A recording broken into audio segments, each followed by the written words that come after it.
नमस्कार मित्रांनो, आता आम्ही आहोत दुर्गा टेकडीला आणि योगेश भागवत सर हे कराटेचे क्लासेस चालवतात. त्यांचे सर्व विद्यार्थी आणि पालक यांना पर्यावरणाचा एक प्रॅक्टिकल संस्कार देण्यासाठी इथे ते वृक्षारोपण करण्यासाठी सर्वांना घेऊन आलेले आहेत.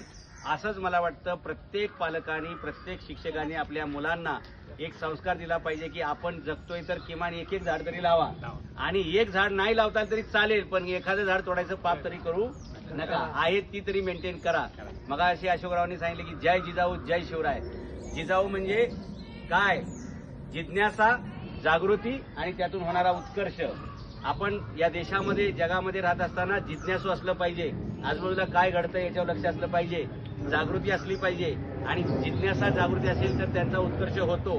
म्हणून शिवाजी महाराजांचा जन्म जिजाऊंच्या पोटी आणि जय शिवराय म्हणजे शी म्हणजे शिक्षण घ्या, व म्हणजे वर्तन सुधारा, रा म्हणजे राहणीमान वाढवा. शिक्षण, वर्तन, राहणीमान योग्य झालं की यश आपोआप सगळ्यांना मिळतं. या सर्व मुलांनी आयुष्यामध्ये शिवराय व्हावं अशा प्रकारच्या त्यांना शुभेच्छा. जय हिंद, जय महाराष्ट्र. धन्यवाद.